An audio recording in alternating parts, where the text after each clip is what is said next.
To evaluate lung function, clinicians use spirometry to measure the volume of air moved during inhalation and exhalation. These measurements are divided into four distinct lung volumes and five lung capacities. The four lung volumes include tidal volume, inspiratory reserve volume, expiratory reserve volume, and residual volume. The five lung capacities include total lung capacity, vital capacity, inspiratory capacity, expiratory capacity, and functional residual capacity. Tidal volume is the volume of air inspired or expired during a normal quiet breath. It typically ranges between 500 and 750 ml. Inspiratory reserve volume is the maximum volume of extra air that can be forcefully inhaled after a normal tidal inspiration. It averages about 2 liters. Expiratory reserve volume is the maximum volume of extra air that can be forcefully exhaled after a passive tidal expiration. It averages about 1 liter. And residual volume is the volume of air that remains trapped inside the lungs after a maximal forceful exhalation. It averages about 1.3 liters and cannot be emptied. Total lung capacity is the total volume of air the lungs can hold after a maximal inhalation. It is the sum of all four volumes, that is tidal volume, inspiratory reserve volume, expiratory reserve volume, and residual volume, averaging about 5 liters. Vital capacity is the maximum volume of air that can be forcefully exhaled after inflating the lungs to their absolute limit. It is the sum of tidal volume, inspiratory reserve volume, and expiratory reserve volume. It averages about 3.5 liters.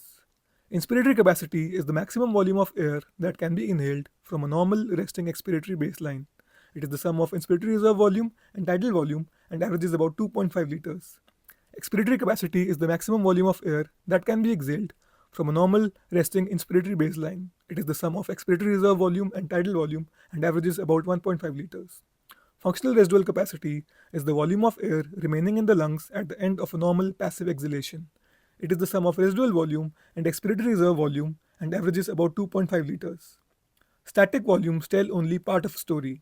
To diagnose lung diseases, clinicians must measure the speed of airflow using dynamic measurements. Post-vital capacity is the total volume of air exhaled as hard and fast as possible after a maximal inhalation. Forced expiratory volume in 1 second is the specific volume of air expelled during the very first second of that forceful blast. In a healthy adult, the ratio of FEV1 to FVC should be approximately 80%. However, in obstructive disorders, the airway lumen is narrowed or collapsed, which drastically slows down airflow out of the lungs. This leads to an FEV1 by FVC ratio less than 80%. This is seen in COPD, where it is irreversible, and in asthma, where it is partially reversible with the help of beta 2 agonists.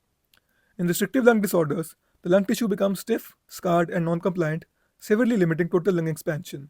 The FEV1 by FVC ratio remains normal, but the FVC drops significantly.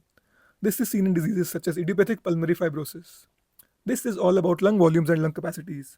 If you liked the video, subscribe to my channel, and I will see you in the next one.